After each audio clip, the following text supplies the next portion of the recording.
Mazhab takwil mandai-mandai. Sunat lo usah kalian kerjakan. Bukan itu maksud ulama tuh. Nah, ini yang masalah. Akhirnya banyak sunnah yang mati dan banyak larangan yang tidak berhenti.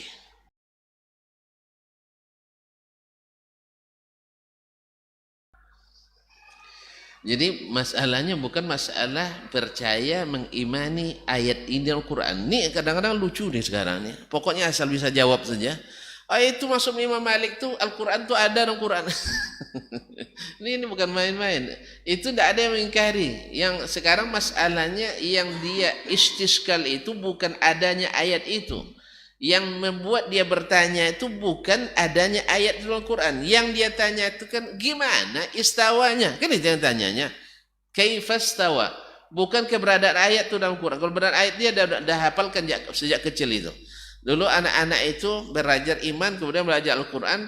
Rata-rata anak-anak kaum muslimin itu, anak kaum muslimin rata-rata sudah biasa baca Al-Quranul Karim dan banyak hafiz daripada tidak hafiz pada masa itu.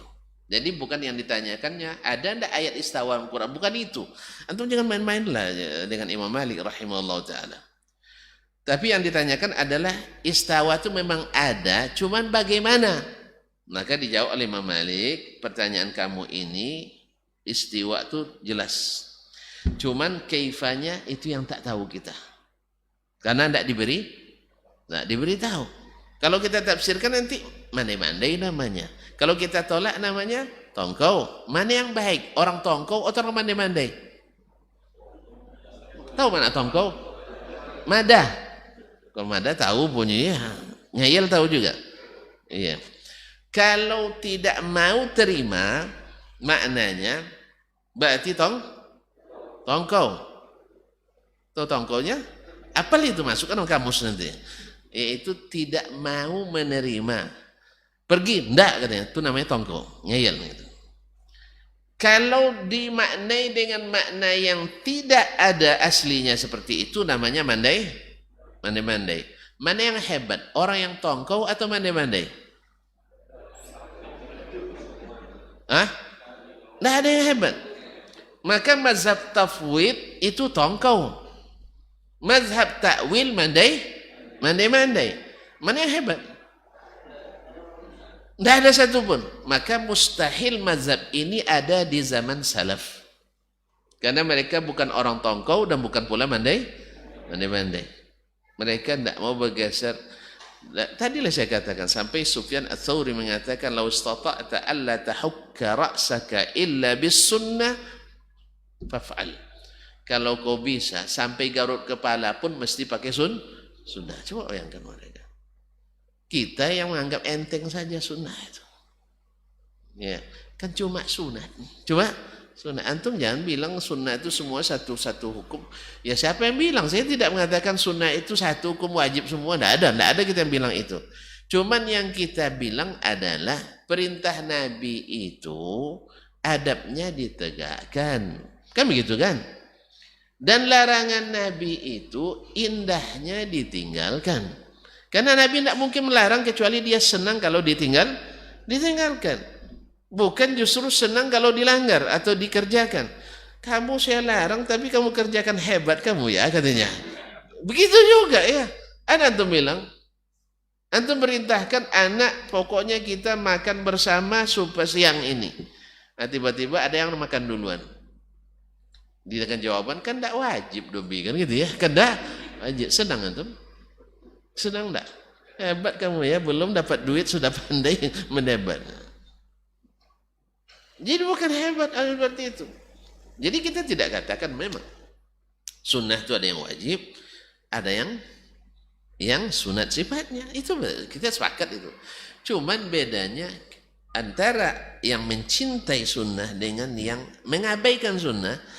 Yang mencintai sunnah baginya suruhan itu sekalipun hukumnya sunat berharga besar baginya.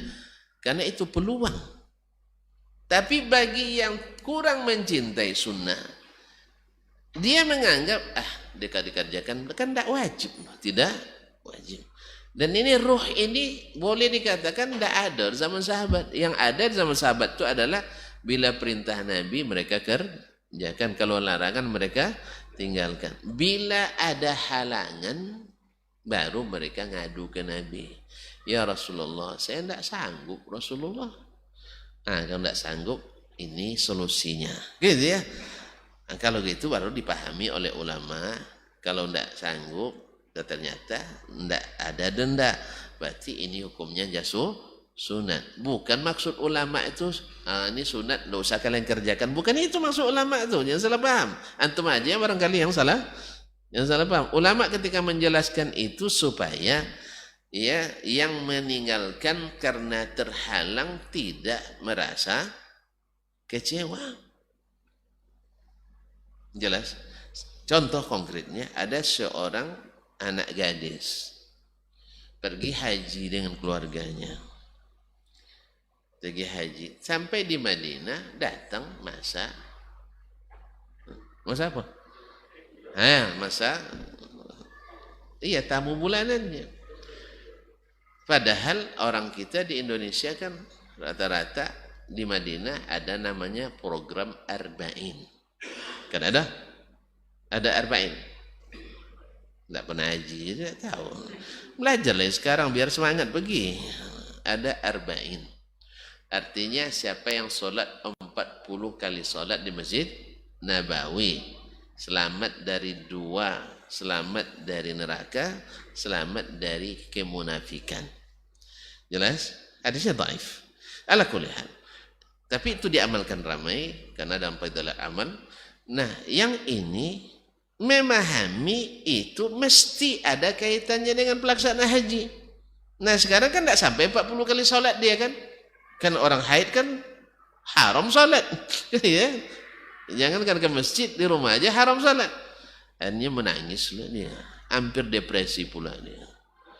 Karena salah tangkap tadi. Nah disitulah baru kita jelaskan. Ini hukumnya sunat. Tentu diikutkan dulu dengan keyakinan dari awal kan pelaksanaannya. Nah kemudian kita tambahkan. Sunat menurut sebagian ulama.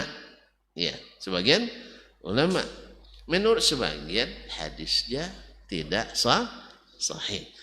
Kalau kita tambahkan lagi, ada yang lebih sahih dari itu. Sekali salat lebih afdal dari 1000 kali salat. Kan adik kan sudah banyak salat kan di Masjid Nabawi.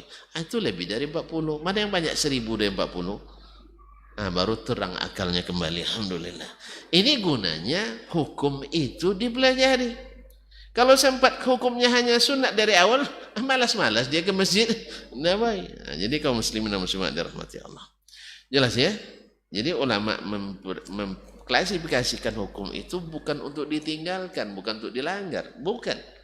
Tapi maknanya untuk memberikan solusi bagi yang tidak mampu untuk mengeksekusi.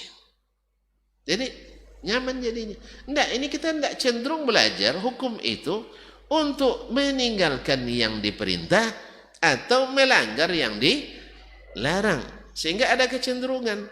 Kalau ada yang memfatwakan wajib, ini ustadz keras. Kalau yang memfatwakan sunat, ini baru ustadz. Kok bisa gitu? Ya ini aliran keras, ini aliran lunak. Apa sebab lunak? Boleh ditinggalkan. Alhamdulillah. Kau tanya tentang larangan, tanya lagi ustaz ini. Haram katanya, ini aliran keras. Tanya ustaz yang ini hanya makruh. Ini baru ustaz, ini aliran lunak. Kenapa? Berarti bisa dikerjakan. Nah, ini yang masalah. Akhirnya banyak sunnah yang mati dan banyak larangan yang tidak berhenti. Akhirnya apa? Susah kita untuk kembali ke yang dengan semboyan kota Madani itu. Kembali kepada model Madinah itu kan susah. Sebab apa? Madinah dulu tidak. Yang sunat dikerjakan, apalagi yang wajib. Yang makruh ditinggalkan, apalagi yang haram. Sekarang enggak. Yang sunat banyak ditinggalkan, yang makruh banyak dikerjakan. Akhirnya kebalikannya, bukan Madani. Medina. Allah musta'an. Jadi bukan Madani tapi Miami.